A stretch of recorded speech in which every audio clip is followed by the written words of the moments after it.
Анна Київська – донька Ярослава Мудрого та шведської принцеси Інгігерди, онука Володимира Великого.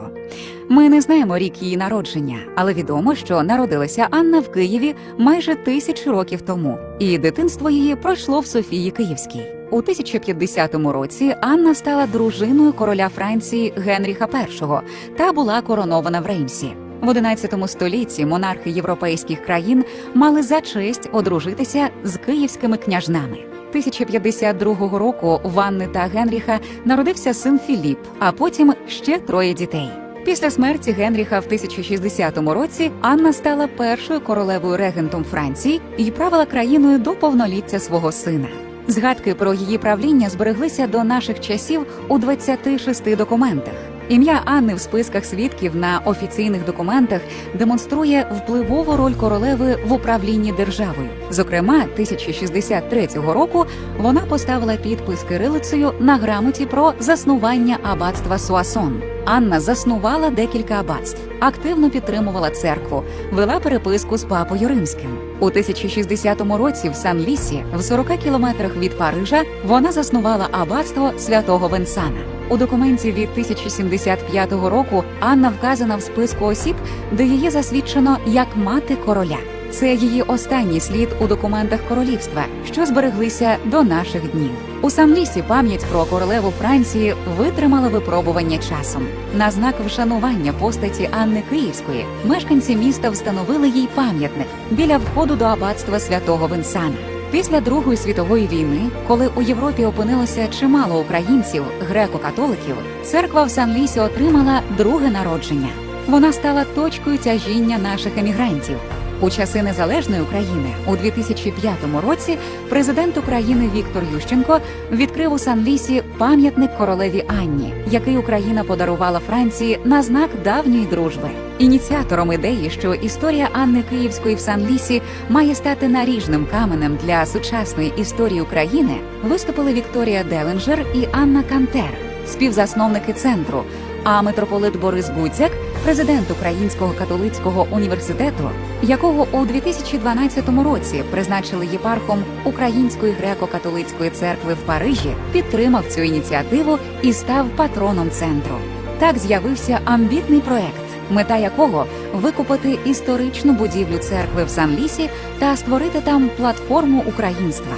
Того самого року проект знайшов своїх перших прихильників. Львівські бізнесмени та українські благодійники з усього світу зробили свій внесок та поставили свій підпис в історії, як це зробила колись королева Анна. І ось 27 вересня 2013 року Українська єпархія святого Володимира в Парижі на чолі з єпископом Гудзяком придбала церкву в Сан-Лісі. Храм було освячено в ім'я святих Бориса і Гліба, рідних дядьків Анни. Церква була придбана на пожертви українців з України, Франції, Великобританії, США та Канади. Так було створено центр Анни Київської. Через 1000 років після славної королеви співпрацю між французьким та українським народом продовжує розвивати центр, який названо її ім'ям. Протягом останніх років центр діє як майданчик української культурної дипломатії.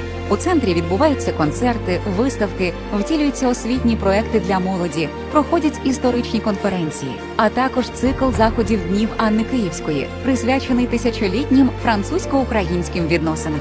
Центр Анни Київської існує завдяки благодійникам, партнерам, родинним фундаціям і фондам. Це результат об'єднаних зусиль українців всього світу, які шанують свою культуру й історію та прагнуть зберегти її для майбутнього.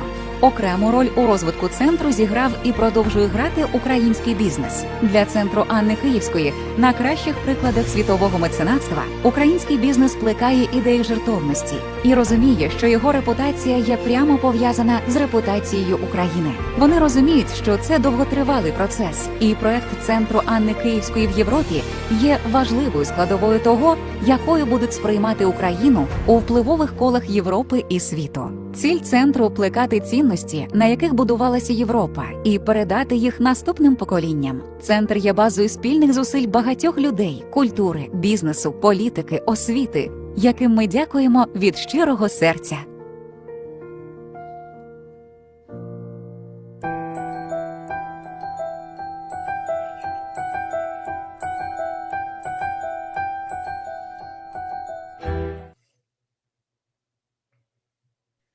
Chers amis, bonjour. Merci beaucoup de nous avoir retrouvés pour cette conférence. Anne de Kiev, une reine de France venue d'Ukraine. Nous avons donc avec nous l'historien Philippe Delorme, l'historien français. Bonjour Philippe Delorme. Bonjour Victoria. Voilà, donc je suis Victoria Grinchichin, je suis la cofondatrice du centre Anne de Kiev qui se trouve en France à Senlis. Donc comme vous avez vu dans cette vidéo, le centre existe grâce à beaucoup de gens et je voudrais les remercier tous, nos partenaires, nos mécènes, nos amis, les gens qui nous soutiennent depuis 2013 et donc et aussi l'ambassade de France, d'Ukraine pardon, en France, qui est le partenaire de l'organisation de cette conférence. Avant de démarrer, comme il se doit sur toutes les lives sur Facebook, les directs sur Facebook, je voudrais juste dire que pour vous, chers amis, sur Facebook, nous avons préparé donc 2 événements. Si vous entendez notre événement en français, c'est que vous êtes dans l'événement en français. Si vous souhaitez l'entendre en ukrainien, donc bien évidemment, connectez-vous sur l'événement en ukrainien. Donc nous avons reçu énormément de questions et je vais tout de suite passer donc à la conférence parce que nous allons rester environ 1h30 et on va essayer de répondre par cette conférence à cette grande question: qui était Anne de Kiev? Donc Philippe Delorme, vous êtes un grand historien français, vous êtes expert de l'histoire de la France, une très grande histoire, très glorieuse histoire. Vous avez écrit plus de 40 livres sur les reines, sur les rois, sur les dynasties. Pourquoi et en quelle année vous vous êtes intéressé à Anne de Kiev? Parce que vous avez écrit donc cet magnifique ouvrage dont je me suis servi pour préparer cette conférence et que j'encourage tout le monde à lire, qui existe donc en français, qui porte le nom d'ailleurs de notre conférence, Anne de Kiev, une reine de France venue d'Ukraine, ou en ukrainien qui s'appelle Anne de Kiev, épouse donc de Henri Ier. Pourquoi Anne de Kiev pour vous, l'historien français? Alors, si vous voulez, j'ai commencé en 1998 une série sur l'histoire des reines de France, une série de biographies sur les reines de France. Donc, j'ai commencé par les plus connues, évidemment, hein, Marie-Antoinette, Marie de Médicis, Aliénor d'Aquitaine, Blanche de Castille. Et puis, très vite, je me suis penché vers ce personnage très peu connu, très mystérieux de l'histoire de France, qui est Anne de Kiev, donc l'épouse du roi Henri Ier au XIe siècle. Donc Henri Ier qui était le petit-fils de Hugues Capet, le fondateur de la dynastie capétienne, hein, qui a régné jusqu'en 1792. Donc vraiment, ce personnage est à la fois quelqu'un d'important, puisque c'est l'ancêtre de toutes les familles royales d'Europe. Hein, Anne de Kiev est la grand-mère, l'arrière-grand-mère de tous les princes aujourd'hui et de beaucoup d'Européens d'ailleurs. Et en même temps, c'est une période qu'on appelle l'époque obscure, les âges obscurs, Dark Ages, disent les Anglais. Hein, c'est vraiment une période sur laquelle on a très peu de documents, très peu de témoignages historiques. Et donc, c'était un peu un défi pour un historien d'essayer de faire revivre ce personnage sans imagination, sans faire du roman, hein, en restant vraiment dans la réalité historique, en essayant de découvrir qui elle pouvait être, d'où elle venait et ce qu'elle avait pu faire en France.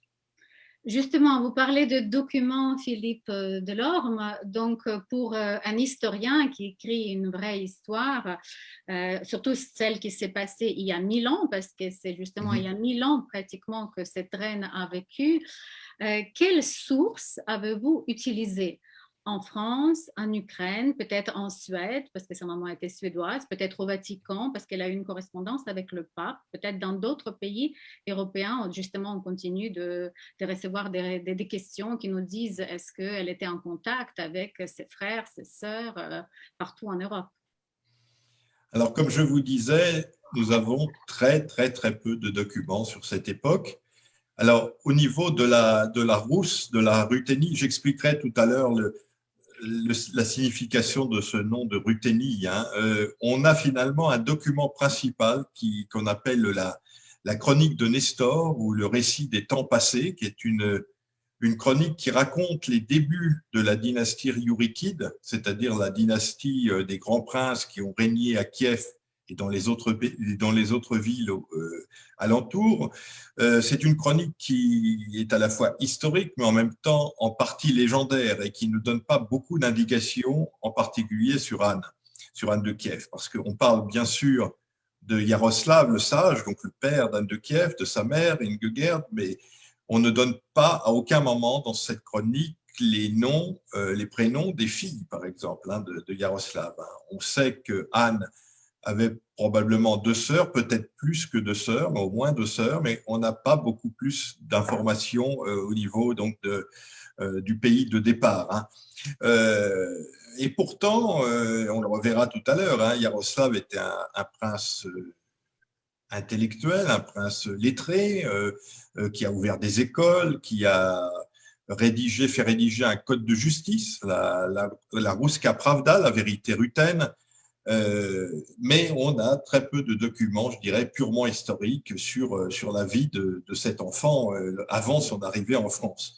On a un seul document qui est un document iconographique, si l'on peut se dire, qui est une fresque donc à Sainte-Sophie de Kiev, dans la cathédrale Sainte-Sophie, qui montre une procession qui est probablement une procession des enfants d'Yaroslav, mais on n'est pas sûr que ce soit les fils ou les filles. Donc, il y a peut-être là une représentation de Kiev, mais on n'en est pas absolument certain. Alors, pour aller dans d'autres pays, bien sûr, il y a des sagas scandinaves, puisque la mère d'Anne était une princesse suédoise, donc on va dans les sagas scandinaves entendre parler de toute cette famille, mais c'est pareil, les sagas sont généralement postérieures, ont été écrits plusieurs siècles souvent après les événements, donc tout ça est un peu auréolé de légendes. Il y a également des chroniqueurs byzantins, grecs, de l'empire grec de Byzance, qui évoquent peut-être de temps en temps quelques échos de cette région.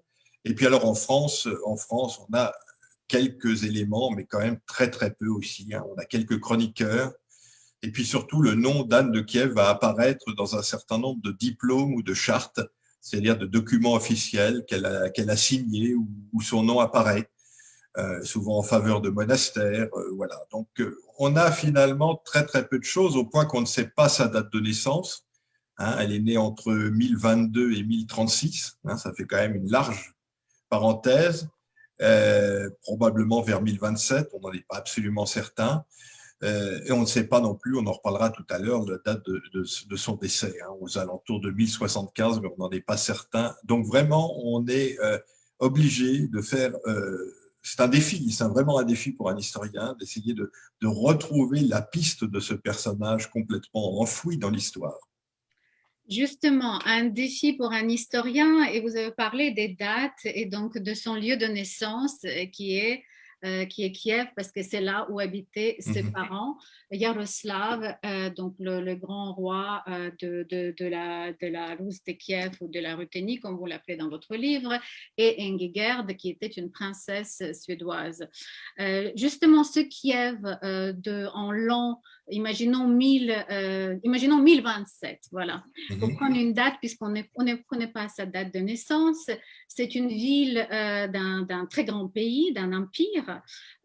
C'est un peu comme l'Empire romain ou l'Empire byzantin à l'époque. C'est une ville de 400 églises, de 30 000 habitants. Pouvez-vous nous dépeindre un petit peu ce Kiev dans lequel elle a grandi, notre Anne de Kiev? Alors, je voudrais d'abord faire un petit point sur le vocabulaire, sur les termes que l'on emploie. On parlait autrefois d'Anne de Russie, et ça c'était tout à fait anachronique, puisque le terme de Russie n'apparaît dans cette forme-là qu'au XVIe siècle, avec la création par Ivan le Terrible, qui était un Riourikide, qui était quand même quelqu'un de la famille, je dirais, un très lointain descendant de la famille de Yaroslav, mais qui était prince de Moscou et qui va à ce moment-là reprendre ce vieux nom de Ruthénie, de Rousse, et qui va le prendre sous la forme sa forme hellénisée, sous la forme grecque de Rossia. Donc, il devient le tsar de toutes les Russies. Mais ça, c'est au XVIe siècle. Donc, le nom Russie n'apparaît qu'au XVIe siècle. De la même manière, le mot Ukraine serait anachronique pour le XIe siècle. Hein. On sait que Kiev va ensuite, après le règne de Yaroslav, il va y avoir une lente décadence, une invasion ensuite par les Tatars, puis ensuite la région Kiev et toute sa région va être annexée par la Lituanie et la Pologne. Et donc, c'est à ce moment-là, vers le XIVe, XVe siècle, que ce nom d'Ukraine, qui veut dire le pays des confins, le pays des frontières, va apparaître. Donc, pour le XIe siècle, on doit utiliser un autre nom qui est ni Russie ni Ukraine, mais celui de la Rousse. La Rousse, qui est un mot d'ailleurs dont on ne sait pas bien l'origine, probablement vient-elle de cette famille de Rjurik, hein, qui était un homme du Nord, un Scandinave, un Vareg, comme on disait à l'époque, hein, qui était venu conquérir ce vaste empire, un petit peu comme pour la Gaule qui avait été conquis par les Francs, hein, qui était une peuplade germanique. Bien là, ce vaste territoire peuplé de Slaves va être d'abord pris par ces Varegs, qui sont des gens venus de Scandinavie, avec leur chef Rjurik. Et donc, ce vaste empire va prendre le nom de Rus, hein, Ruthénie en latin, hein, de l'époque. Alors, c'est un vaste empire, effectivement, qui s'étend depuis la mer Baltique jusque pratiquement à la mer Noire, hein, le long des fleuves, de ces longs fleuves qui sont une route commerciale du nord vers le sud.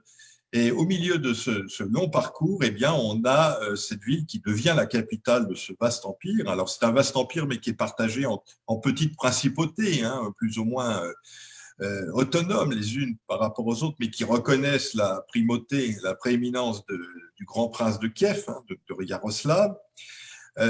Donc, cette ville de Kiev est une ville, effectivement, une des très grandes villes de l'Europe de l'époque, peut-être une des plus grandes villes, avec Constantinople, avec peut-être aussi Venise. Donc, comme vous le disiez, 30 000 habitants, ce qui est énorme pour l'époque. Hein. Il faut dire que Paris, à l'époque, a sans doute seulement 3 000 habitants, donc 10 fois moins. Hein. Donc, Kiev, ville commerciale, centre religieux, avec de très nombreuses églises. Donc, à la fois cette route commerciale fluviale du nord au sud, et puis aussi de l'est vers l'ouest, ou de l'Asie vers l'Europe occidentale, donc une route commerciale terrestre, hein, qui permet aussi de drainer toutes les marchandises de l'Orient, de la Perse, de la Chine même, des pays musulmans vers l'Europe continentale, vers l'Europe occidentale, et aussi d'ailleurs les esclaves, hein, parce que une des sources de richesse de Kiev, c'est quand même la vente d'esclaves. Hein. C'est pour ça d'ailleurs que le mot esclave en français vient de slave, hein, parce que c'était des slaves païens qui étaient réduits en esclavage et vendus ensuite, non pas en France parce qu'il n'y a plus vraiment d'esclaves en France, mais en tout cas étaient revendus ensuite dans les pays musulmans par la Méditerranée.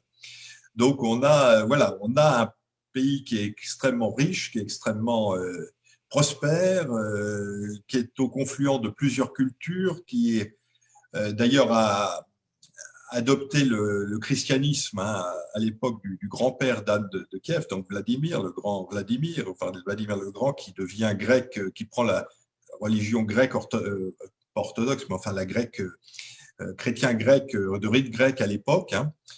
Et donc on a une ville où se construisent de grandes églises, Sainte-Sophie, la cathédrale déjà, sur le modèle de Constantinople, hein, qui donc a déjà commencé à être construite et qui se termine à ce moment-là. Donc vraiment une très grande ville. Oui, justement, dans une très grande ville, un nouveau Constantinople, pourquoi pas un nouveau Rome, vous avez même mentionné Venise.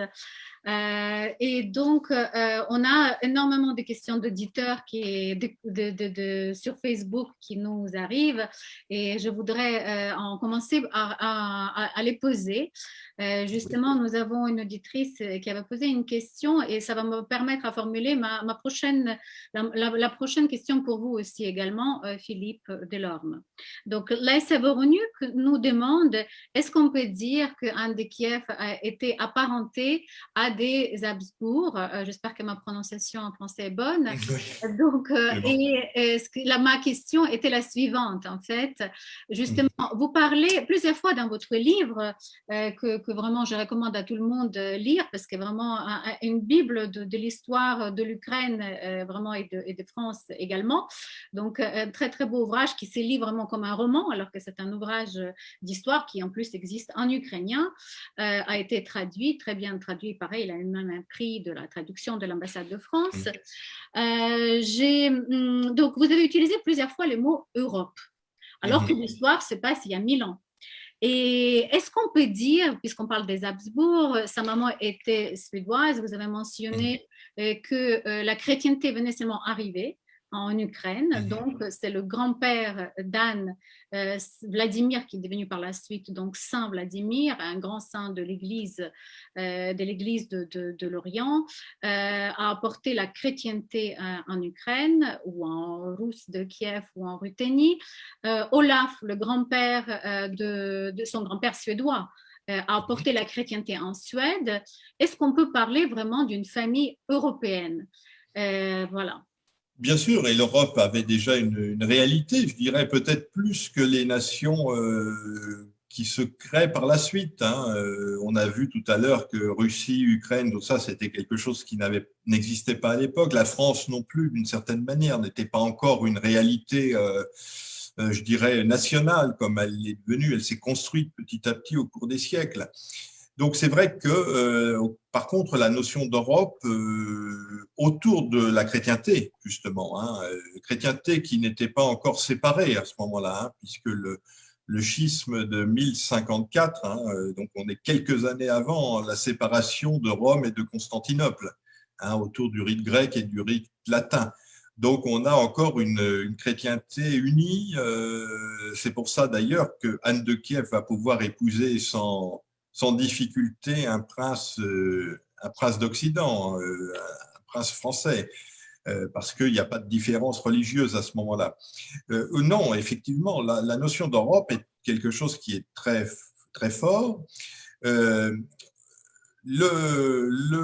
le grand prince Yaroslav, donc le père d'Anne, a très bien compris qu'il devait nouer des relations avec les pays d'Europe. Hein. Il va marier ses filles en Norvège, en Pologne, voilà, également donc en France. Peut-être une de ses filles épousera un prince saxon d'Angleterre, enfin on n'en est pas absolument certain, mais il y a vraiment en Hongrie aussi, hein, la reine de Hongrie sera une des filles de Yaroslav, donc il y a vraiment dans ce prince de Kiev l'idée de nouer des relations, pas uniquement avec l'Orient d'ailleurs, parce qu'il ne veut pas être l'otage ou je dirais le vassal de l'Empire romain d'Orient, de Constantinople. Il veut aussi s'ouvrir vers l'Occident. Donc c'est un peu la question de l'Ukraine aujourd'hui, hein, d'ailleurs, hein, ouverte vers l'Orient et vers l'Occident. Ces deux côtés existaient déjà à l'époque, et donc ce mariage avec le prince, avec le roi de France, le roi des Francs Henri Ier, c'est une volonté pour Yaroslav de nouer des relations encore plus étroites avec la chrétienté occidentale. Écoutez, je trouve qu'effectivement, ce que vous dites trouve tout à fait l'écho de nos auditeurs, parce qu'on reçoit justement les questions et je voulais vous la poser.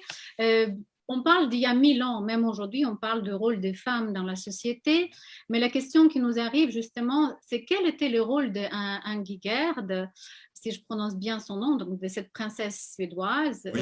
la maman d'Anne de Kiev, qui a eu 9 enfants, quand même, 9 au minimum, peut-être même 10, on ne sait pas. Oui, 6 garçons, c'est difficile à savoir. voilà, 6 garçons et 3 filles.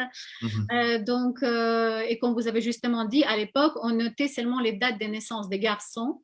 Voilà. Et parfois, les filles n'avaient même pas droit à des prénoms Non. qui ont été notés dans les livres d'histoire. Et pourtant, quand on lit votre ouvrage, on trouve que Ingigerd avait un caractère d'une femme très présente dans les affaires de l'État. Forcément, elle était la petite fille de roi Olaf de Suède. Déjà, c'est le nord de l'Europe. Les femmes sont très, très importantes. Il y a eu aussi Olga, qui était Sainte Olga, donc l'arrière-grand-mère d'Anne de Kiev, qui était une femme forte dans la gestion de l'État. Et Ingigerd, selon votre ouvrage, a vraiment co-géré quelque part les affaires de l'État. Elle était lors de toutes les réceptions diplomatiques, voilà, elle était présente. Est-ce qu'on peut Si vous dire voulez, qu'Anne a eu cet exemple d'une femme forte? bon, il faut faire très attention parce qu'encore une fois, les documents ne sont pas toujours très fiables, hein. Ce que vous disiez est important. Effectivement, cette famille des Ryurikides, hein, donc Ryurik, qui est le fondateur un peu mythique de la dynastie, venait de Scandinavie, hein. Donc, c'est une famille qui est d'origine viking, d'origine vareg, hein, scandinave. Donc, effectivement, avec toute cette tradition, peut-être, où les femmes avaient un rôle plus important que dans d'autres civilisations. Alors, bien sûr, cette famille s'installe dans ce qui est aujourd'hui la Russie, la Biélorussie et l'Ukraine, et elle va se slaviser, hein. Donc, elle va prendre très rapidement la langue, les coutumes, et puis également la religion donc chrétienne, qu'elle abandonne le paganisme pour la religion chrétienne. Donc, il y a très vite une transformation de cette famille. Mais enfin, malgré tout, il reste des liens forts avec la Scandinavie. C'est pour ça que lorsque Yaroslav a été chassé d'ailleurs de son pays.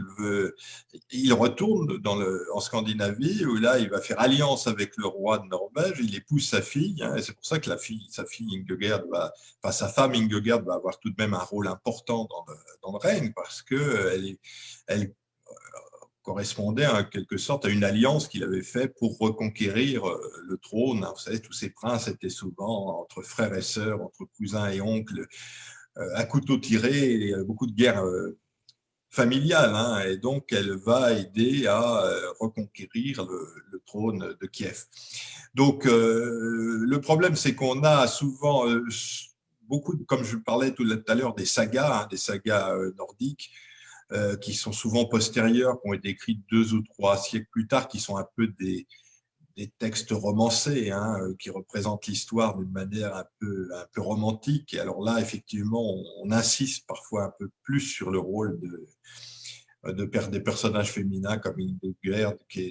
Là, il faut faire quand même attention au côté un peu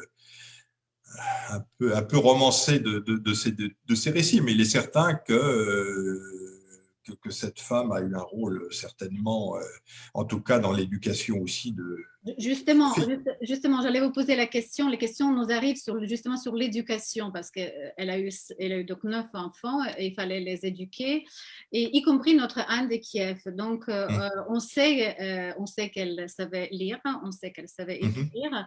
On peut imaginer et on peut même dire qu'elle a parlé à minima plusieurs langues, donc sa langue natale qui est le slavon, ce qui est devenu ukrainien aujourd'hui, donc le grec. Probablement le grec, oui. Probablement le grec. Elle a probablement appris le latin. Elle a probablement parlé un peu le suédois, le latin qui était un petit peu l'anglais de nos jours. Il y a une école à Sainte-Sophie. Pouvez-vous nous parler un petit peu, même si voilà, on dépasse un petit peu notre temps, mais un petit peu d'éducation qu'elle a reçue, parce qu'on l'a préparée quand même à ce rôle de future reine, et on savait probablement qu'elle va partir loin. Parce que oui, c'est vrai que Yaroslav avait une mission de beau-père de l'Europe. Oui, mais c'est vrai que Yaroslav avait dans l'idée de marier ses enfants et ses filles à des princes étrangers, hein. Donc, il est probable, pour autant qu'on imagine, qu'elle a reçu une éducation suffisamment soignée pour, par la suite, je dirais, tenir ce rôle de reine de France. Alors, on sait qu'elle savait écrire, puisque ce qui est assez extraordinaire, c'est qu'on a une signature. Enfin, elle a inscrit son nom en caractère cyrillique.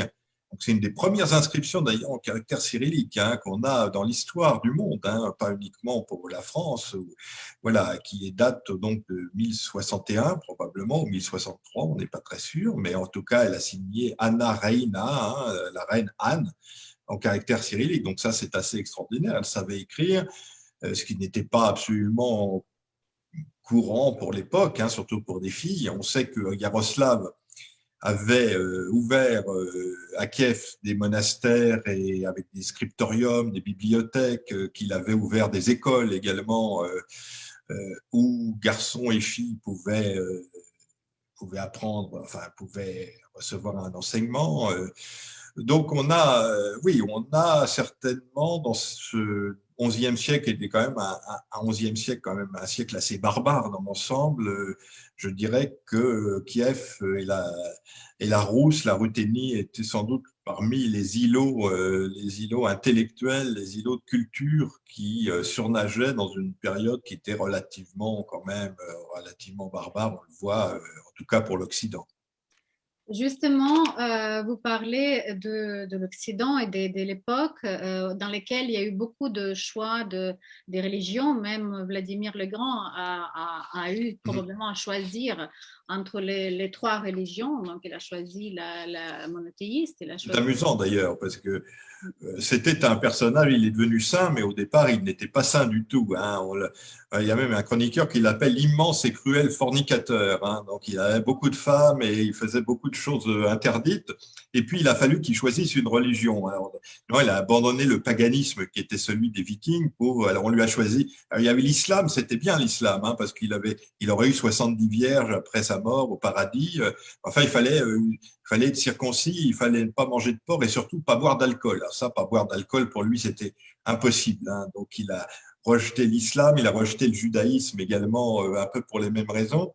Et puis finalement, il a choisi plutôt la liturgie byzantine parce qu'il a trouvé qu'elle était beaucoup plus magnifique, avec beaucoup plus de pompe, beaucoup plus de dorure que la liturgie romaine. Vous voyez, enfin bon, il y a quand même un côté... voilà. Il y avait un côté, mais il s'est converti et depuis, en tout cas les livres d'histoire racontent qu'il est devenu très croyant. Oui, il a fondé donc Sainte-Sophie de Kiev, donc qui est une très très belle cathédrale à laquelle on invite tous nos amis français qui nous écoutent s'ils n'ont pas encore visité Kiev de s'y rendre, y compris vous, Philippe Delorme. On vous attend à Kiev impatiemment après cette pandémie. Donc cette Sainte-Sophie qui n'a absolument pas été transformée, en tout cas à l'intérieur avec cette fresque, elle a été rebâtie, reconstruite à l'extérieur, mais pas à l'intérieur. Donc c'est la même que a vue Princesse Anne, y compris avec les fresques de la famille royale et donc y compris celle de Princesse Anne qui est son portrait de cette époque-là. Alors on va retourner en l'an 1049 et on va un petit peu partir de l'autre côté de l'Europe. Voilà, donc puisque nous sommes à un tiers de notre conférence, de l'autre côté de l'Europe, c'est la France, qui ne s'appelait pas encore la France, et c'est le roi donc de ce pays-là, donc le roi Henri Ier. Donc il a une quarantaine d'années, un petit peu plus, et il cherche une épouse. Et il envoie ses ambassadeurs la première fois en 1049 à Kiev, donc pour demander la main d'un des Kiev. Pourquoi? Donc, on a justement une question d'Isabelle Leroy qu'on va reformuler, justement pour dire que pourquoi il a envoyé une ambassade aussi loin, pourquoi il avait besoin de chercher une reine à 2500 km, probablement une reine qui ne parlait pas sa langue, et peut-être c'est plus facile pour les familles, mais quand même. Voilà. Pour les disputes. Pour les disputes, j'allais dire. Mais bon, ils étaient obligés quand même de communiquer parce qu'ils ont fait 4 enfants justement dans ce mariage, donc qui était un mariage très, très fécond. Et donc, pour nous dire pourquoi, en fait, il a choisi de partir si loin, et est-ce que la France, par ses ambassades qui venaient plusieurs fois pour chercher une reine, a laissé à l'époque une trace en Ukraine? Donc, il y a alors, beaucoup de questions. D'abord, pourquoi une princesse si lointaine? Il y a une explication qui est les exigences de l'Église chrétienne, de la catholique de l'époque, qui a été très très sévère sur les mariages consanguins. C'est-à-dire, vous savez, c'est interdit en principe d'épouser un cousin germain, il faut une dispense, etc. Mais à l'époque, au XIe siècle, on ne pouvait pas épouser un cousin, même jusqu'à la 7e génération. C'est-à-dire si on avait un arrière-grand-père ou une arrière-grand-mère, ou même plus en commun, le mariage était nul, était interdit. Donc, évidemment, toutes ces familles royales d'Occident étaient plus ou moins apparentées, étaient plus ou moins cousines. Donc, pour être certain de trouver quelqu'un qui ne lui soit pas, qui soit pas une cousine, il est allé, Henri Ier a pensé à aller chercher très loin, donc une princesse dans ce pays de la Ruthénie où il n'y avait jamais eu d'alliance avec des princes capétiens. Alors, comment est-ce que ça s'est passé? Il avait épousé à 40 ans, comme vous disiez, il avait 40 ans, il était veuf déjà, il avait déjà eu une épouse qui s'appelait Mathilde de Frise, qui était une princesse allemande, et on pense alors que c'est à travers les alliances entre l'Allemagne, enfin l'Empire germanique et Kiev que peut-être l'idée d'épouser une princesse, une fille de Yaroslav est apparue. Toujours est-il qu'effectivement, on a encore une fois très peu de documents sur cette ambassade. On sait qu'il y avait deux évêques, donc l'évêque de Meaux qui s'appelait Gauthier et l'évêque de Chalon-sur-Marne qui s'appelait Roger, qui ont été envoyés. Alors, y sont-ils allés une fois ou deux fois? On n'est pas absolument certain, mais enfin, on a l'idée qu'il y a peut-être eu une première ambassade pour discuter, puis une deuxième pour aller chercher la princesse. En tout cas, une chose est sûre, c'est qu'elle arrive en 1051, donc à la Pentecôte de 1051, ça on a le chiffre, la date exacte, pour épouser donc Henri Ier à Reims, ville où sont sacrés les rois de France traditionnellement. Justement, vous avez dit Pentecôte, on va dire à nos amis ukrainiens que Pentecôte, donc forcément c'est toujours au mois de mai en France. C'est justement pour cela que nous fêtons souvent en France, enfin tous les ans, accepter la pandémie quand on le fête plus modestement, les journées d'Anne de Kiev en France pour célébrer ces mariages. Donc arrive le jour du mariage qui était 19 mai 1051. Reims, la ville. Donc, la princesse a déjà traversé toute l'Europe avec les ambassadeurs français, avec aussi sa cour, forcément, parce qu'elle n'était pas seule. Yaroslav, le sage, n'aurait pas envoyé sa fille seule. Il fallait traverser quand même. Cette traversée a duré plusieurs mois. Elle s'est faite soit de l'est à l'ouest, soit par la mer, par le sud, par la mer, donc voilà, soit par le nord, par la Suède, donc le pays de sa maman. Il faut dire que sa maman est décédée en 1050, donc Ingigerd, donc elle avait plus de maman à cette époque-là. Et donc, elle arrive quand même à Reims et là, il se passe le mariage. Alors, oui. Philippe Delorme, faites-nous un peu rêver. Faites rêver nos auditeurs de Facebook. Voilà, ils sont des centaines à nous écouter sur les événements français et ukrainiens. Donc, faites-nous un peu rêver de ce mariage royal. Ah, écoutez, de nos jours en Angleterre ou c'était un peu voilà, c'est ça. Non, mais c'est vrai que, comme je disais, on a très peu de documents. Donc, dans ce livre, pour essayer de donner un peu de substance, un peu de chair à ces personnages, je suis allé chercher des documents littéraires, des poèmes de l'époque, des descriptions qui pouvaient être de l'époque, hein, vraiment des textes qui ont été écrits à la même époque et donc qui permettent de nous donner un petit peu l'image de ce que pouvait être une jeune fille, la jeune fille idéale de cette époque. Alors, on a une biline, hein, je crois qu'en Ukraine, c'est une sorte de chant, c'est d'une sorte de chant de chanson, enfin de ritournelle, enfin voilà, de conte, hein, qui raconte l'histoire d'une épouse imaginaire de Vladimir. Il l'a décrit de cette manière-là. Elle a le visage blanc comme la blanche neige, les joues rouges comme le pavot, les sourcils noirs comme de la zibeline et dessinés en arcade, les yeux brillants comme ceux du faucon. Elle est haute de taille, imposante de stature, admirable de visage, elle a la démarche menue et une parole harmonieuse. Vous voyez, voilà. C'est une description Voilà. parfaite, en fait. C'est un petit peu Blanche-Neige, vous voyez, hein, le personnage de conte de fées. Hein, donc, c'est voilà. C'était Donc, une princesse. Elle a été couronnée et donc elle a reçu le sacre. Alors, oui. nos amis ukrainiens, je pense, connaissent un petit peu moins le sacre parce que, sauf que maintenant, peut-être avec les mariages récents, on en a vu. Je ne sais pas si les rois et les reines de nos jours sont sacrés, reçoivent ces sacres. Alors, décrivez-nous cette cérémonie du sacre et pourquoi c'est important. Qu'est-ce qui a donné le pouvoir au roi et donc à la reine? Parce que Henri Ier décide que sa reine reçoit le sacre.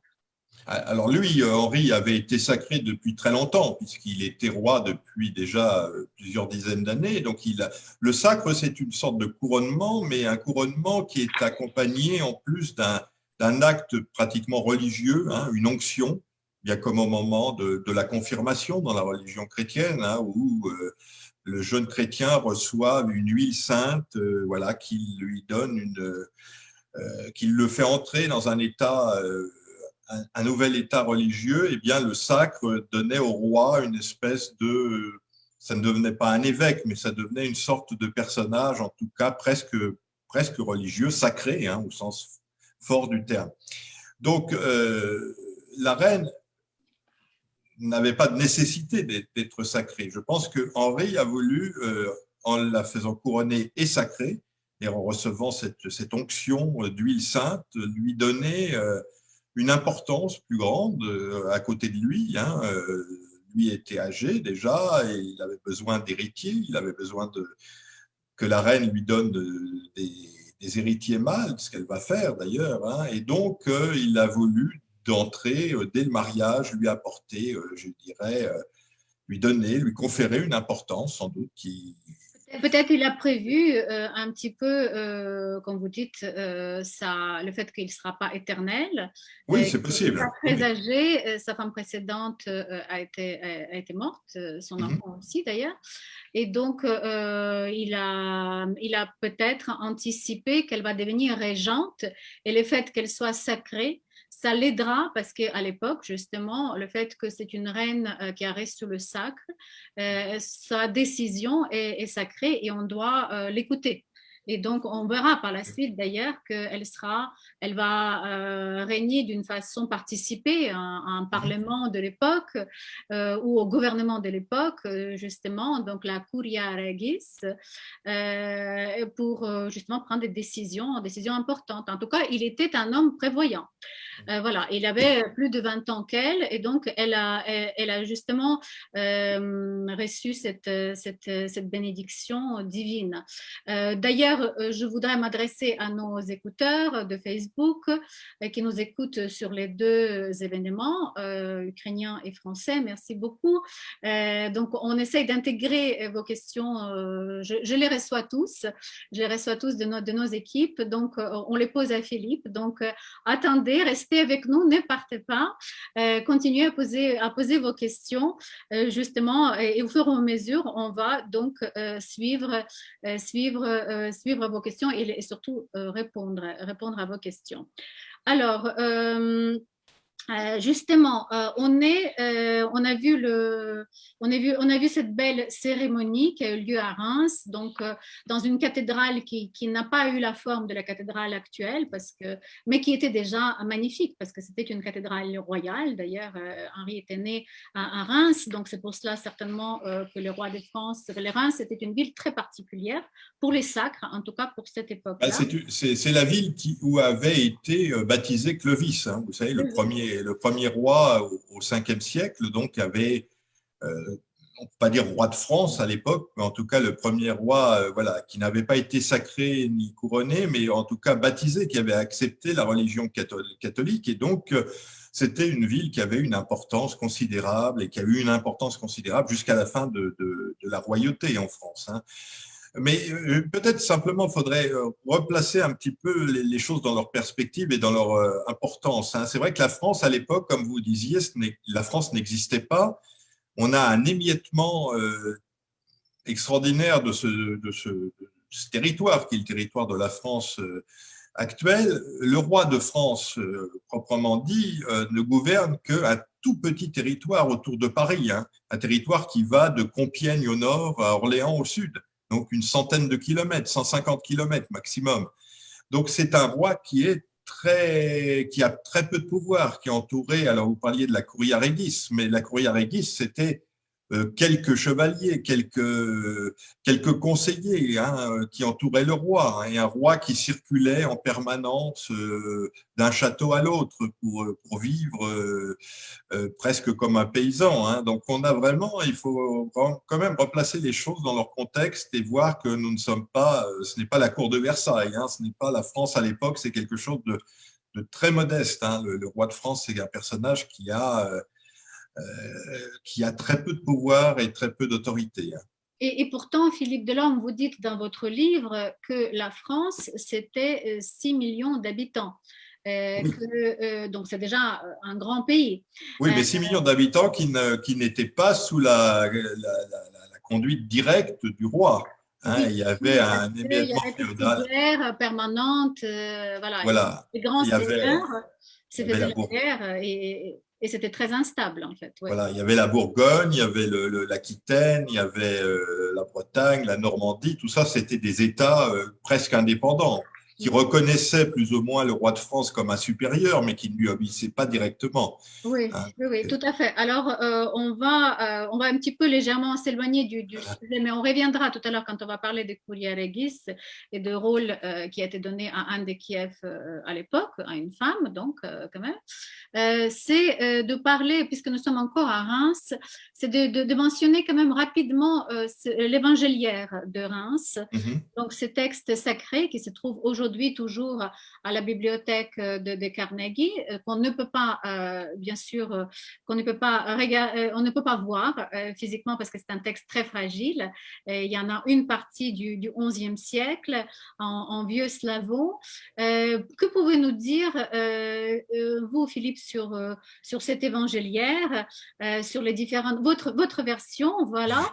Et un petit peu sur le rôle, ce que je voudrais que vous nous disiez à travers cet évangéliaire, c'est sur le rôle unificateur de la religion chrétienne qui a été quand même choisi à l'époque en Europe, et par Yaroslav, et par Olaf, et plus tôt, vous avez mentionné Clovis.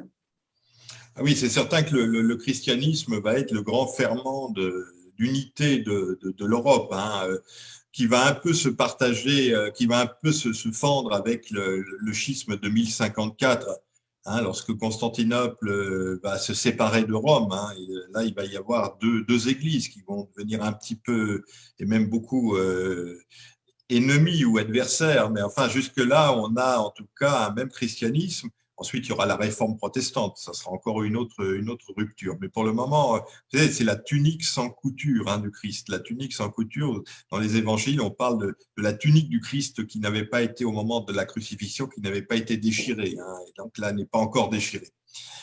Oui, elle arrive en France avec des cadeaux, elle arrive en France avec des objets. On n'a pas la liste, bien sûr, de ces objets, mais on a d'autres descriptions, d'autres princesses, ses sœurs ou ses cousines, lorsqu'elles ont été sont mariées avec des princes polonais ou autres, on sait qu'elles ont apporté de nombreux présents. Hein, oui, en particulier en Pologne, en fait. Pologne, voilà, on a une liste. Le budget de la Pologne a été renfloué par Yaroslav. Absolument. Pologne qui était encore un tout petit duché à l'époque. Hein. Des fourrures, on imagine des fourrures d'Astrakhan, des soieries perses, des parfums d'Arménie, des pierres précieuses. Dans les pierres précieuses, on a en particulier un magnifique rubis qui était encore dans le trésor de Saint-Denis à l'époque du grand-père, donc du petit-fils d'Anne, qui était Louis VI le Gros. Hein. On sait qu'il était dans le trésor de Saint-Denis et qu'il servait à orner le reliquaire de la Sainte Épine, hein, une des épines de la couronne du Christ. Donc voilà, elle a apporté un certain nombre d'objets. Alors l'évangéliaire, alors là je vais en décevoir beaucoup de vos éditeurs parce que cet évangéliaire, il est bien en partie du XIe siècle, comme vous l'avez dit. C'est-à-dire qu'il y a une partie qui est écrite en cyrillique, en vieux slavon, et c'est un document, un des plus anciens documents que l'on ait dans cette langue hein, qui existe au monde, mais il est arrivé en France non pas à l'époque d'Anne, mais seulement au XVIe siècle, hein, en 1554. C'est le cardinal de Guise, qui était cardinal de Lorraine, archevêque de Reims à l'époque, qui a fait cet achat à Constantinople d'ailleurs. Hein. Il venait de Prague. Ce livre avait, parce qu'une partie est écrite en tchèque. Hein. Donc, c'est un document effectivement très ancien que Cannes aurait pu voir, hein, ou croiser, mais enfin, c'est pas elle qui l'a apporté en France. En tout cas, ça, c'est Mais sûr. en tout cas, ce qu'on peut dire à nos éditeurs, on ne va pas trop les décevoir quand même, Non. c'est que, puisque sinon, ce sera un peu trop triste, ce n'est pas l'objet de cette conférence, c'est justement de leur faire découvrir cette reine et s'intéresser plus à notre histoire commune qui unit nos deux pays, justement, et peut-être d'autres pays que sachent encore. C'est surtout de dire que quand même cette évangéliaire a été écrite, une partie, donc les premières pages en slavon ont été écrites à Kiev, à Sainte-Sophie, parce que justement Yaroslav le Sage a créé un scriptorium donc pour une maison de réécriture de livres saints, et forcément Anne de Kiev a apporté des livres sacrés, comme moi j'ai apporté ma Bible quand je suis venue de l'Ukraine. Oui. Mon papa me l'a donné, donc les siens lui a certainement donné, et donc elle a apporté les livres, sauf que on ne peut pas dire qu'elle a apporté cet évangéliaire-là. Non, Mais on non, mais peut c'est dire certain, avec oui, qu'elle a. assurance, voilà, ce qu'on peut dire avec assurance, c'est que cet ouvrage a été écrit à Kiev. Maintenant, ça a été À étudié l'époque, à son époque, oui. Oui. à son époque. Non, c'est certain qu'elle savait lire, elle savait écrire, puisqu'on a une écriture, un autographe d'elle, ce qui est quand même assez extraordinaire pour le XIe siècle. Mais les Et vous documents, l'avez vu, vous l'avez vu. oui, aux archives nationales, et c'est quand même très, très impressionnant de voir ce document avec le sceau et puis l'écriture Anna et Reina en tout petit. Enfin bon, c'est un voyage dans le temps assez extraordinaire. Mais bon, sinon, tous les documents, enfin, toutes les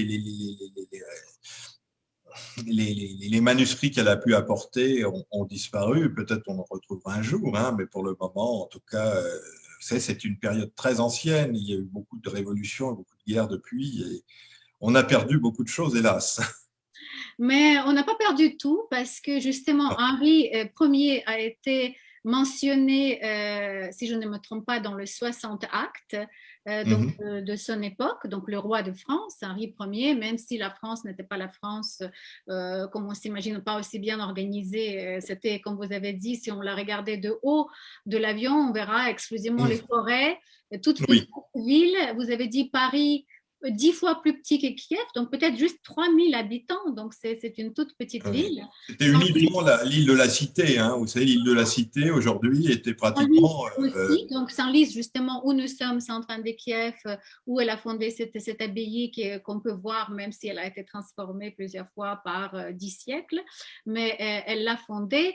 Les questions nous arrivent justement pour dire où est-ce qu'elle a habité, Paris, Senlis, donc elle a eu 4 enfants. Est-ce qu'on peut parler un petit peu de cette époque-là? Donc ils sont mariés, ils arrivent, après le mariage à Reims, ils arrivent à Paris. On peut imaginer, ce n'était pas la capitale dans le sens capitale de nos jours, parce que ça n'existe pas. Les rois, comme vous avez dit dans votre ouvrage, étaient un peu les rois nomades. Ils passaient d'une ville à l'autre. Ils devaient se nourrir sur leur ferme, parce qu'il n'y avait pas de frigidaire, il n'y avait pas de congélateur. Donc voilà. Et donc pour manger des choses fraîches, en tout cas du beau temps, il fallait se déplacer. Donc ils se déplaçaient, et donc Senlis et Paris, c'était les lieux de résidence royale. Comment ça s'est passé, et donc la naissance de 4 enfants? Alors, on sait qu'ils voyageaient beaucoup, effectivement, alors pour chasser aussi, hein, parce que c'était des rois chasseurs qui allaient dans les forêts, les forêts qui existent toujours en Île-de-France. Hein. Paris est encore entouré de forêts parce que les rois ont tenu à ce qu'on conserve ces forêts, hein, parce qu'ils y allaient chasser. Ça, c'est un héritage de l'ancien régime. On chasse encore. Voilà, à Chantilly, à Senlis, on chasse encore, hein, bien sûr. Oui. À Fontainebleau, hein, voilà. Donc ils allaient d'une ferme à l'autre, d'une villa, hein, au sens romain. Les villas, c'était des fermes, hein, des grandes fermes qui étaient héritées de l'époque gallo-romaine. Donc il y avait Senlis, il y avait Orléans, il y avait Melun, Compiègne, Chelles, Poissy, Dreux, Laon, Paris aussi. Mais Paris n'était qu'une une ville parmi d'autres. Hein. Le père d'Henri Ier y avait construit un palais sur l'île de la Cité, qui est un peu l'embryon de notre palais, de la Cité et de palais de justice aujourd'hui. Hein. Mais tout ça était encore extrêmement petit, extrêmement embryonnaire. Hein. Donc, on a Donc, si on voudrait voir où elle habitait, il faut aller sur l'île de la Cité à Paris, Oui, voir palais de justice. mais les bâtiments ont été reconstruits Les plusieurs bâtiments ont été fois. reconstruits Bien ou sûr. aller à Senlis, Oui, donc parce que qui était quand même assez bien préservé, parce que ça reste voilà, oui. toujours une petite ville bien préservée de l'époque. Bah, Senlis, on a davantage des traces de l'époque parce qu'on a gardé, par exemple, les murailles de cette époque, qui sont même des murailles gallo-romaines, si je me souviens bien. Donc là, on a encore des lieux qu'elle a pu voir finalement à Paris. Il reste vraiment plus grand-chose de cette époque. Hein. On Et peut aller aussi à… oui, je dis juste pour nos éditeurs de Facebook que Senlis se trouve à 40 km de Paris, pour qu'ils sachent au environ nord. au nord, à côté de l'aéroport Charles de Gaulle.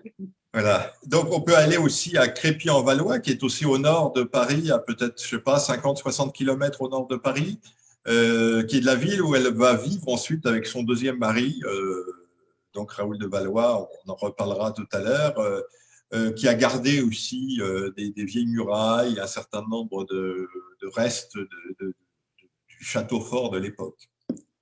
Alors oui, parlons des quatre enfants. Donc souvent on avait raconté beaucoup de légendes sur cette reine et en fait je pense qu'on peut quand même répondre à beaucoup de questions lors de cette conférence. Donc son fils Henri Ier est né juste un an après le mariage. Il y a Oui. la date de sa naissance, c'est environ de nouveau Pentecôte, donc mois de mai 1052, Henri est né. Donc là, la reine Anne de Kiev a accompli sa première mission et la plus importante, donner la descendance aux Capétiens, parce que les Capétiens ont régné par la suite en France pendant 500 ans. Pendant 800 ans même. Excusez-moi. Oui, jusqu'en 1800, enfin jusqu'à la mort de Louis XVI, et ensuite il y a même eu la restauration un petit peu au 19e siècle, donc ça a duré quand même très longtemps. Donc effectivement, Philippe Ier, enfin celui qui va devenir Philippe Ier, naît en 1052, dans la première partie de l'année, on le sait, hein, on le sait avec certitude. Pourquoi ce prénom étrange? Parce que Philippe, c'est pas du tout un prénom qu'on trouve en Occident à ce moment-là, hein, en particulier chez les Capétiens. Les Capétiens, leur nom habituel, c'était Hugues, Robert, Henri, Louis éventuellement, hein, mais Philippe, c'est vraiment quelque chose qui est assez original. Alors, on ne sait pas pourquoi. On peut penser que c'est quand même Anne qui a proposé ce prénom. Alors, c'est un prénom grec, alors on a pensé que c'était peut-être hérité de la deuxième femme de Vladimir, hein, qui était donc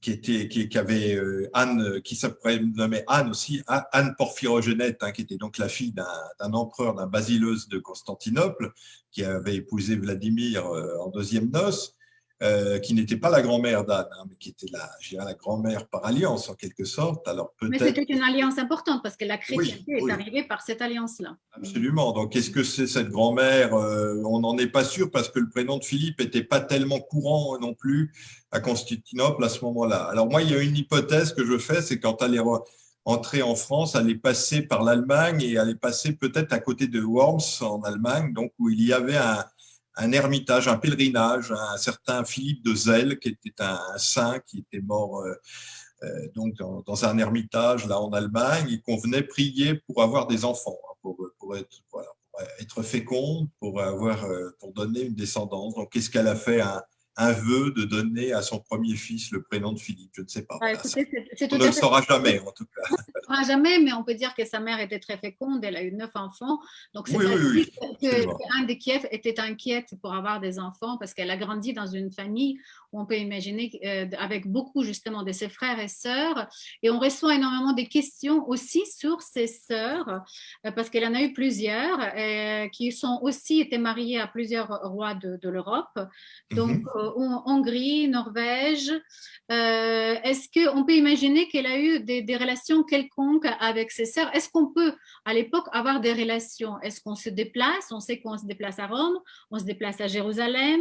Est-ce qu'on peut avoir des relations? Est-ce qu'on peut éventuellement se déplacer pour voir sa sœur en Hongrie, ou sa sœur peut venir la voir, ou ça se faisait pas du tout et on envoyait juste les évêques, par exemple, on reçoit une question sur, et apparemment il y a une légende qui dit qu'il y a eu, en fait, elle a secouru sa sœur en Hongrie, quelque chose comme ça. Bon, ça, c'est un peu légendaire. Qu'elle se déplace elle-même, c'est absolument inenvisageable, hein. On peut imaginer lorsqu'elle est arrivée en France, qu'elle a passé peut-être, justement, qu'elle en a profité peut-être pour aller voir certaines de ses sœurs, puisqu'on sait que qu'une de ses sœurs, donc effectivement Anastasia, avait épousé le roi André de Hongrie. Alors, si elle est passée par le nord, on peut imaginer aussi qu'elle est allée voir sa sœur qui avait épousé le roi Harald III de Norvège, pourquoi pas. Une autre de ses sœurs, ou peut-être sa tante, on ne sait pas si c'était une sœur ou une tante, hein, Maria Dobronnega, qui avait épousé un Casimir, le duc de Pologne. Donc, elle est peut-être passée si elle est passée par l'Europe, elle est passée probablement par Cracovie et par Prague pour venir vers la France. Oui, mais en tout cas, donc voilà, donc là, les reines ne se déplaçaient pas, c'était impossible du point de vue de sécurité. Il fallait qu'ils restent déjà protégés par leurs hommes, par leurs chevaliers dans leur château. Alors, les voyages étaient beaucoup trop difficiles. Alors, il y avait bien sûr des pèlerinages, des marchands, mais voilà. Mais pas les rois. Alors, on arrive justement, Philippe est né. Après, en quelques années, on suivit Robert et donc et Emma et encore un dernier enfant, excusez-moi, j'ai oublié. Hugues, voilà, Hugues. Voilà. Donc ces 4 enfants sont nés, elle a accompli sa mission. Elle est très pieuse, selon les documents de l'époque et souvent votre ouvrage. Ça veut dire qu'elle fonde à côté des rois plusieurs abbayes. C'est une mission très importante qu'avaient justement les rois de l'époque. Et en Ukraine, on voit bien parce que Saint Vladimir ainsi que justement Yaroslav et Ingigerd fondent plusieurs églises, 400 églises rien qu'à Kiev, donc peut-être dans d'autres villes aussi. En France, la même chose, parce qu'on voit qu'à un moment donné, on ne la voit pas beaucoup dans les documents officiels, et plus on s'approche de la mort de Philippe, plus on s'approche de 1059, il est mort en 1060, Anne réapparaît subitement dans plusieurs documents. Son nom est mentionné. Donc, Henri Ier, son époux, sait probablement qu'il est malade, qu'il est âgé. Et donc, il prépare en fait la régence d'Anne parce que son fils, quand il va mourir en 1060, n'a que 8 ans. 8 ans. Donc, c'est pas beaucoup pour 8 ans pour prendre un pouvoir d'un pays qui est souvent en guerre, en fait, contre ses voisins. Donc, du coup, elle réapparaît. C'est une importante mission qui lui est donnée. Elle est mentionnée. C'est quand même un accomplissement. Et un événement important apparaît à l'époque, c'est le sacre donc, de son roi, de son fils Philippe. Il va être sacré de nouveau au mois de mai, en Pentecôte, en 59. Et là, c'est une épogée un petit peu de reine d'Anne de Kiev parce qu'elle voit son fils couronné. Et Philippe, très important, il lit quand même un texte que vous citez dans votre livre, qu'il lit, donc il savait lire. Souvent, il y a des légendes qui disent le roi de France ne savait pas lire. Non, il lit le texte du sacre dans lequel il prête les sermons au peuple de France, alors que c'est juste un enfant de 8 ans. Oui, alors là, on est chez les premiers Capétiens et les premiers Capétiens n'étaient pas encore très sûrs de leur légitimité. Vous savez, le fondateur de la dynastie, c'était Hugues Capet, donc le grand-père d'Henri. Donc, pour assurer la succession, les rois faisaient sacrer leur fils aîné de leur vivant. Comme ça, ils étaient certains que lorsqu'ils allaient mourir, le fils était déjà roi, donc il n'y avait pas de problème, on le reconnaîtrait officiellement, il n'y aurait pas de guerre, etc.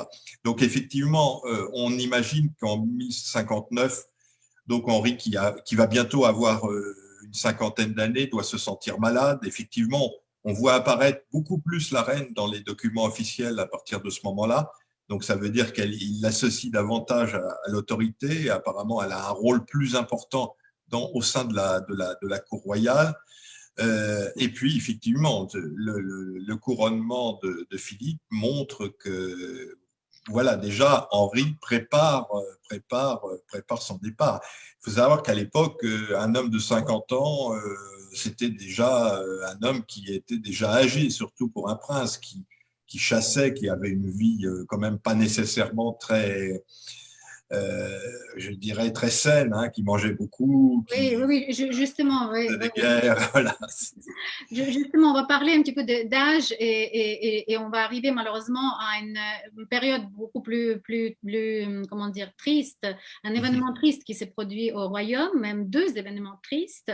Donc, on arrive en 1060, Henri il meurt probablement pas subitement, donc parce qu'il a préparé son héritage par son fils, assez jeune, parce que par exemple Yaroslav a vécu beaucoup plus longtemps, je crois 76 ans, donc les gens vivaient, ils mouraient beaucoup, les enfants souvent mouraient jeunes, après donc un quart de nouveau-nés mouraient, la moitié des gens n'atteignaient pas l'âge adulte, la moitié d'enfants, mais après voilà, on pouvait vivre aussi vieux comme par exemple Yaroslav le Sage.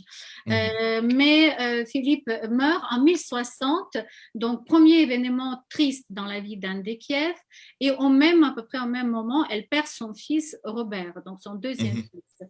Là arrive une période plus difficile dans laquelle elle doit probablement se sentir menacée, elle rentre en deuil.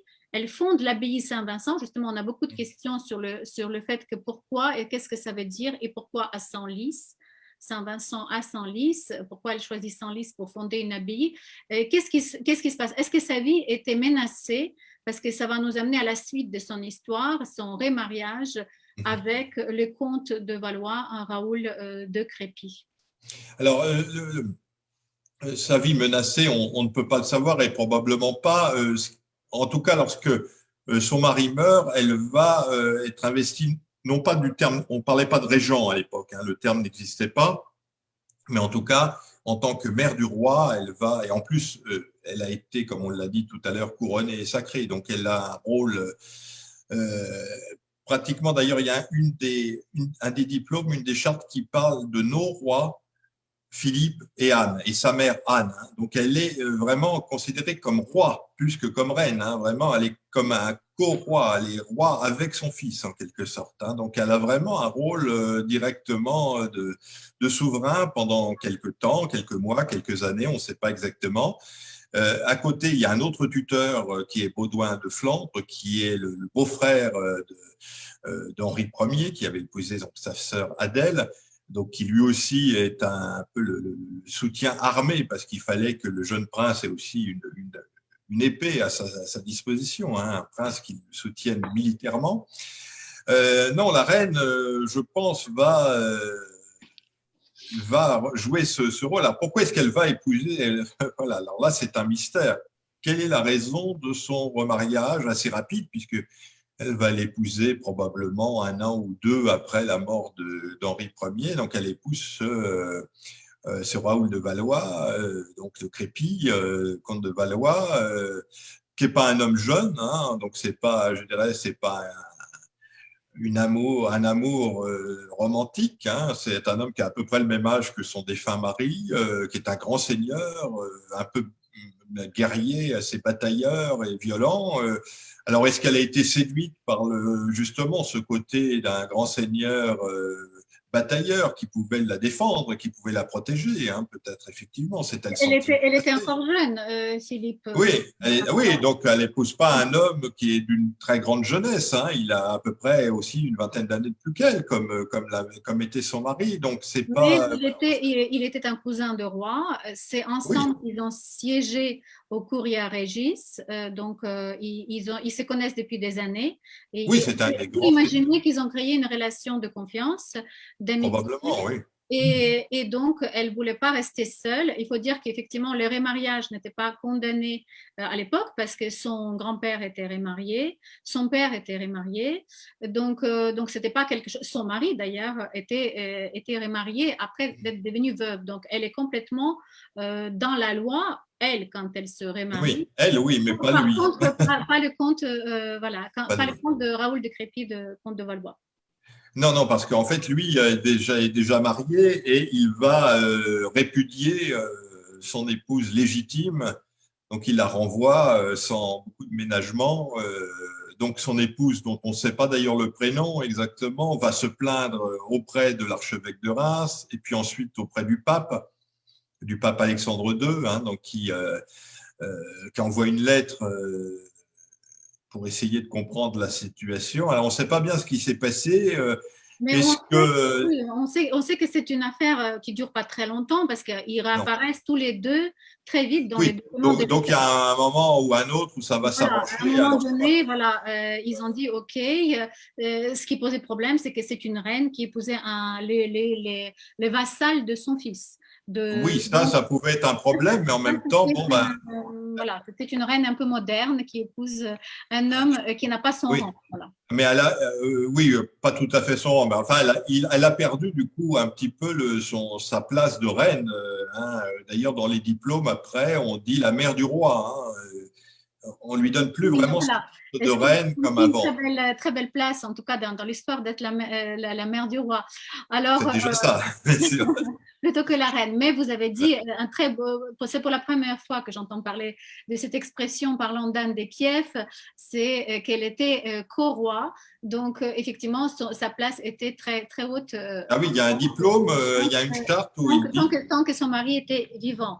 Alors, oui, il y a diplôme qui dit qu'elle était co-roi, c'est ça, vous avez Voilà, il y a un diplôme, donc après la mort d'Henri, où elle est intitulée Nos seigneurs, les rois, Philippe et sa mère Anne. Donc elle est vraiment, vous savez, comme la grande Marie-Thérèse d'Autriche était roi de Hongrie, hein, elle n'était pas reine de Hongrie, elle était roi de pas Hongrie. de Ben, c'est un peu la même chose, voilà. D'accord. Bah, écoutez, on découvre tous les jours sur ce personnage. Justement, on nous pose la question.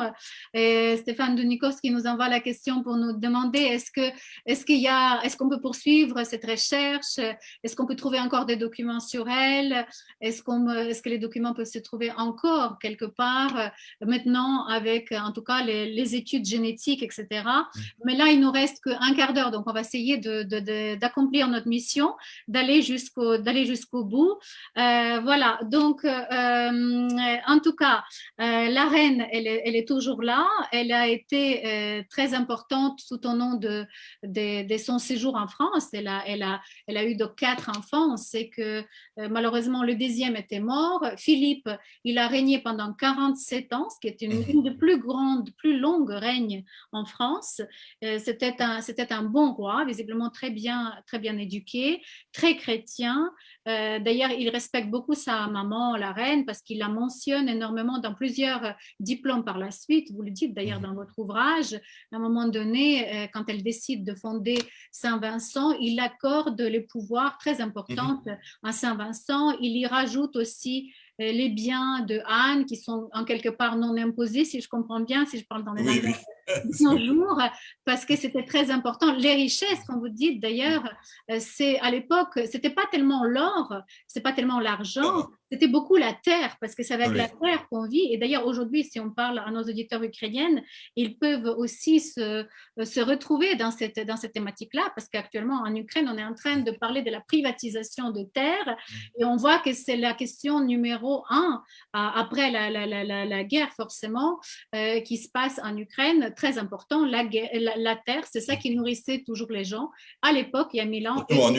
Surtout en Ukraine où il y a la plus En belle terre Ukraine. d'Europe, hein, la Tchernosium, la terre Voilà. noire, c'est vraiment Donc, une des plus belles terres voilà. d'Europe. Hein. Voilà, on arrive donc un petit peu on se dirige vers notre conclusion. Il nous reste un quart d'heure, énormément de questions. Donc, est-ce que vous pensez qu'on peut encore retrouver des choses sur elle de nos jours si on creuse bien avec l'ADN, avec Alors, les génomes, enfin, etc., etc. bon, alors des documents papier, je dirais, enfin des parchemins, tout ça, probablement pas, parce qu'on les connaît bien, on sait, on les a tous recensés, traduits. bon, il y a et probablement peu de chances qu'on retrouve quelque chose un jour. Je ne pense pas qu'on retrouvera sa tombe non plus, parce qu'effectivement, on ne sait pas à quelle date elle est morte exactement. Elle est morte probablement après 1075, mais on ne sait pas où, ni comment, ni quand. Elle n'est pas enterrée à Saint-Denis, là où sont les rois de France, avec Henri Ier, d'abord parce qu'elle n'était plus vraiment la reine, hein, comme on l'a dit tout à l'heure.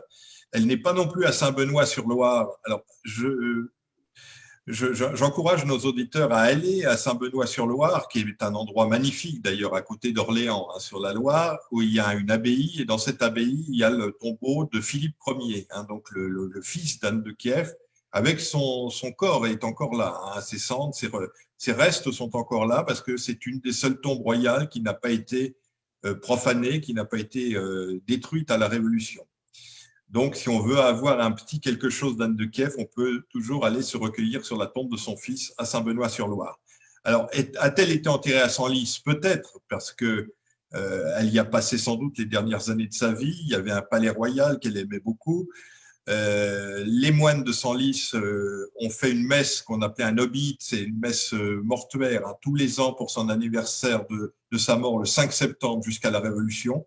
Donc, ça peut laisser entendre qu'elle était enterrée là, mais on ne sait pas où. Donc voilà, on a eu aussi cru qu'elle était enterrée dans l'abbaye cistercienne de Vidier, à côté de la Ferté-Alais, au sud-est de Paris, mais bon, c'était une fausse piste, hein, c'était pas du tout Mais, elle. mais en tout cas, on sait que Senlis a joué le rôle principal dans la vie de cette reine, en fait. Après, Oui. certainement, d'avoir eu 4 enfants, c'est comme de nos jours d'ailleurs, la chose la plus principale qui nous arrive dans notre vie, c'est d'avoir forcément nos enfants et aussi donc son œuvre charitable. Donc, son œuvre charitable était très importante et auprès de son mari, Henri, et auprès de son fils, donc Philippe, et aussi auprès de son second mari, parce qu'ils ont fondé aussi ensemble plusieurs abbayes. Leur nom était ensemble. Donc, être charitable, être mécène, être philanthrope, c'était une mission très importante des gens qui avaient le pouvoir, et ils ont été élevés dans le devoir. Et puis préparé.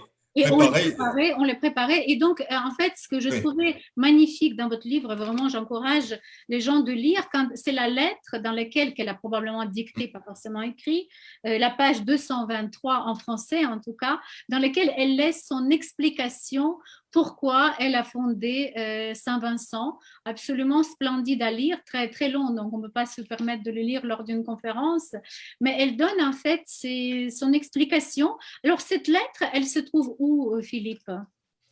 Alors cette lettre-là, c'est une, je ne sais pas, je ne sais pas si l'original existe toujours, parce que souvent ce sont des textes qui ont été recopiés, qui ont dû être recopiés dans les livres sur Saint-Vincent et dans les registres de fondation de Saint-Vincent. Donc peut-être, là je ne sais pas exactement. En tout cas, moi je les utilisais dans sa traduction, hein, parce que c'est un texte qui a été écrit en latin au départ, et donc l'original, je pense qu'il devait être dans les chartes de fondation de Saint-Vincent. Ce qui est intéressant, c'est qu'effectivement, on retrouve dans ce texte quand même un écho de la théologie grecque, hein, en fait, hein, avec des éléments, par exemple, comme la Théotokos, la mère de Dieu, hein, qui est une expression qu'on ne trouvait pas en Occident à l'époque. Hein. Donc vraiment, là, on sent bien qu'il y a une influence grecque derrière, ou bien aussi elle parle du précurseur pour Saint Jean-Baptiste, hein, qui était donc un terme très grec, hein, aussi. Voilà. Oui, et aussi le fait qu'elle se prend énormément pour cet endroit-là. Elle donne tous ses biens, enfin pas tous ses biens, mais ses biens personnels, en tout cas celles qu'elle avait, parce qu'une reine avait donc Senlis, elle avait des propriétés à Senlis, elle avait des propriétés à côté, donc dans une petite ville qui s'appelle le Gouvieux, qui existe encore aujourd'hui. Donc elle donne ses biens aux moines pour qu'ils puissent vivre. Les rois enlèvent les impôts de ces biens-là. Et donc, du coup, elle explique qu'en fait, elle est pris. Et d'ailleurs, même son fils, Philippe, dans un des diplômes, dit que j'ai pris patrie, pour ma mère, pour mon père, pour notre royaume. Donc, en fait, il y avait un sort de règne à la fin, si on lit votre ouvrage et si on analyse tous ces documents-là, assez paisible pour elle. En tout cas, il n'y a plus de conflit, tout s'est calmé. Et donc, du coup, elle s'édonne pleinement dans cette œuvre charitable. Mais Et dans cette œuvre de préparation de l'au-delà, parce que vraiment, au-delà, au bien Moyen sûr. Âge, on prépare sa vie éternelle. Hein. C'est D'ailleurs, quelque chose de elle très a un petit important. peu, oui, elle a un petit peu Voilà. prédit son avenir parce qu'elle dit à un moment donné dans cette lettre que j'espère qu'on se souviendra de moi. Et en fait, ce qui est assez extraordinaire, c'est que les Ukrainiens se sont souvenus d'elle C'est 1000 ans vrai. après, parce que pendant des siècles, cette reine était oubliée en Ukraine. Elle n'était pas très connue en France non plus. Vous Elle avez était complètement oubliée en France. Elle était Complètement oubliée. oubliée en France et 1000 ans plus tard, donc quand l'Ukraine redevient indépendante, en fait, on se souvient de cette reine. Donc, les Ukrainiens arrivent à Senlis avec l'Église donc gréco-catholique. Ils commencent à y prier à Saint Vincent pour elle, pour son âme. Et donc, donc tous les mai, tous les mois de mai, il y a les journées Inde de Kiev et donc on commence à réunir un petit peu la communauté ukrainienne et en 2013 justement, déjà en 2005 pardon, vous mentionnez dans votre livre, président Viktor Yushchenko inaugure une statue parce qu'auparavant il y avait juste une statue à l'entrée de l'abbaye Saint-Vincent, qui aujourd'hui est un collège avec lequel Saint-Pain de Kiev travaille beaucoup, un lycée pardon, catholique, avec 1000 jeunes qui ont des échanges avec l'Ukraine, etc. Et donc, Viktor Yushchenko, en 2005, inaugure un monument qui a été offert par la ville de Kiev à Senlis, donc place des Arènes, là où UKP a commencé sa dynastie, ce qui est très, très symbolique. Et en 2013, sous la bénédiction de Monseigneur métropolite en ukrainien Boris Rudziak, l'église gréco-catholique ukrainienne rachète une chapelle, un petit peu ce qu'avait fait Anne de Kiev il y a 1000 ans, donc pour en créer l'église Saint-Boris-et-Libre et le centre Anne de Kiev. Parce que Anne de Kiev, il y a 1000 ans, elle a créé sa fondation Saint-Vincent, enfin, elle a fondé Saint-Vincent sur la place d'une vieille chapelle qui était un petit peu abandonnée. Enfin, c'était un oratoire qui apparemment se détruisait, donc elle a pris tout cela et ça existe 1000 ans plus tard. C'est assez beau quand même comment ça a traversé 1000 ans, son histoire.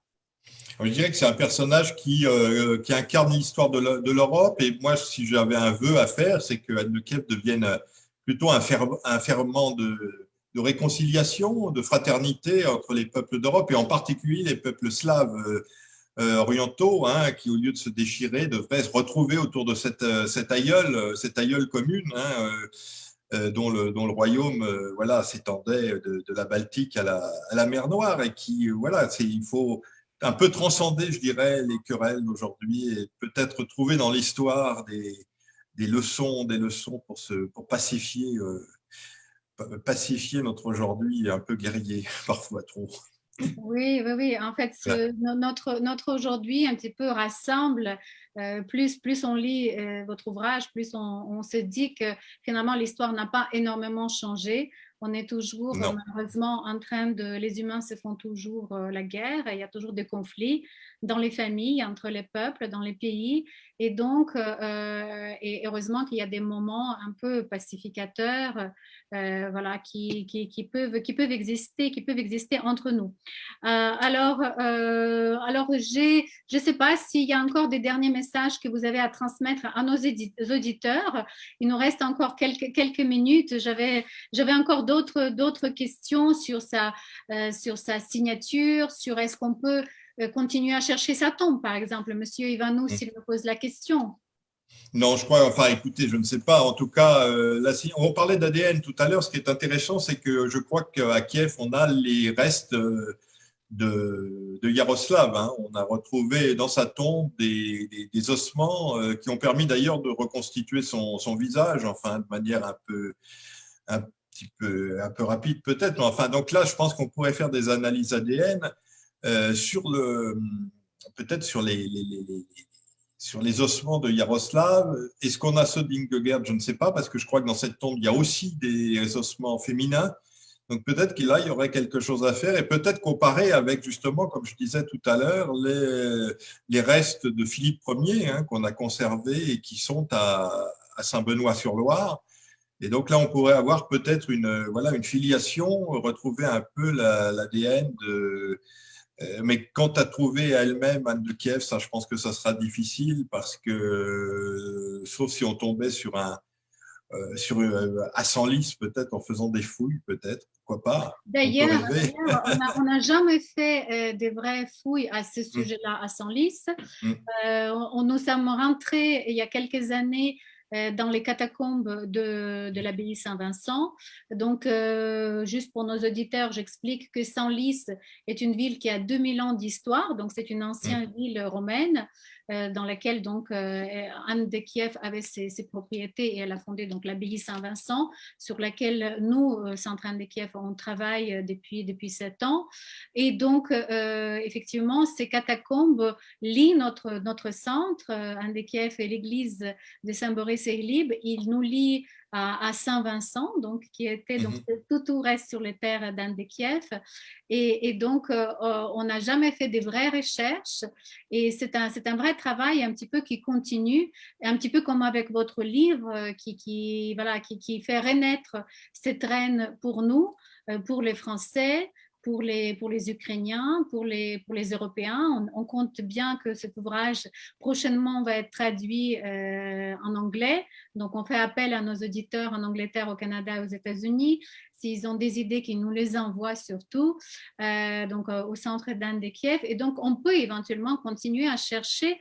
Mais la chose la plus importante, c'est de dire qu'est-ce que, effectivement, cette année, on va de nouveau fêter les journées Anne de Kiev, peut-être dans une réunion modeste comme l'année dernière avec vous et l'ambassade d'Ukraine, donc qui sont les partenaires de cet événement-là. Peut-être on pourra se réunir plus nombreux. Effectivement, autrefois, c'était des centaines des Ukrainiens, des Français, des Européens, des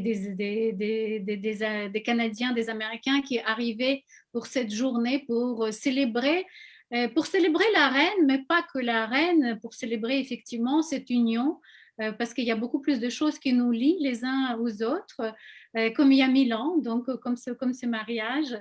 Et donc, c'est effectivement un message un petit peu qu'on peut envoyer à nos éditeurs, à tous ceux qui nous écoutent, qu'il y a beaucoup plus de choses qui nous lient que ceux qui nous séparent. Certainement, je suis tout à fait d'accord, et que l'Europe ne s'arrête pas aux frontières de l'Allemagne, enfin, ou de la Pologne, mais que aussi l'Ukraine en fait partie. Ah, merci beaucoup. Voilà. Ça nous fait très, très plaisir d'entendre ça de la part d'un historien. C'est important, c'est important. C'est important, oui. Nous, souvent, on dit que l'Ukraine est vraiment… Ce mariage montre que l'Ukraine est le cofondateur de l'Europe. Et je pense qu'il y a très peu de gens qui vont dire que ce n'est pas… que ce n'est pas vrai, parce que c'est une évidence en fait quand on lit l'histoire, de voir comment l'Europe s'est construite donc il y a 1000 ans par les mariages dynastiques, et aujourd'hui par nous tous, parce que nous sommes tous des descendants d'Anne de Kiev. Vous l'avez d'ailleurs mentionné, qu'il y a des personnages tout au début de votre livre, comme la ministre française Ségolène Royal, ou l'épouse du président français Bernadette Chirac, comme la chanteuse Céline Dion, canadienne, voilà, Brooke Shields, les rois. Oui, c'est vrai que… Philippe, voilà. Elisabeth, tous ces gens-là, ils descendent d'elle, peut-être vous et moi. Je n'ai pas encore fait ma recherche sur la base. Non, c'est vrai que… elle est sans doute par le sang l'ancêtre d'une grande partie des Européens actuels, comme Saint-Louis, comme Charlemagne d'ailleurs. Hein. Voilà, donc elle est… et puis déjà dans ses veines coulait aussi bien le sang scandinave que le sang slave. Voilà, c'était déjà quelqu'un qui a été voilà, qui était déjà une Européenne à part entière. Donc en venant s'inscrire dans la lignée capétienne, elle est encore devenue encore plus la grand-mère de tous les Européens. Voilà, écoutez, ça sera le mot de la fin. Anne de Kiev, la grande mère de tous les Européens, une reine vraiment européenne. Voilà, écoutez, moi je vous remercie tous, je vous remercie vous, Philippe Delorme, d'avoir été avec nous cette 1 heure et demie, nos traducteurs, nos équipes, tous ceux qui nous ont écoutés, nos fondateurs, nos cofondateurs, nos mécènes, nos partenaires. Je vous convie tous à nos prochaines journées Anne de Kiev qui auront lieu justement à la Pentecôte le 23 mai, donc à Senlis, et virtuellement, bien évidemment, parce que maintenant le virtuel complète bien la vie réelle. Donc voilà, donc merci infiniment. On vous remercie pour cette rencontre Anne de Kiev et voilà, tout étant bien se passer, on continuera à répondre à toutes les questions qu'on n'a pas pu répondre sur le chat parce qu'il y en a eu des dizaines si ce n'est pas plus, et donc on vous donne un rendez-vous à une prochaine rencontre, une rencontre européenne Anne de Kiev organisée par Centre Anne de Kiev et l'ambassade de France. Philippe Delorme, merci infiniment. Merci beaucoup à vous. À bientôt.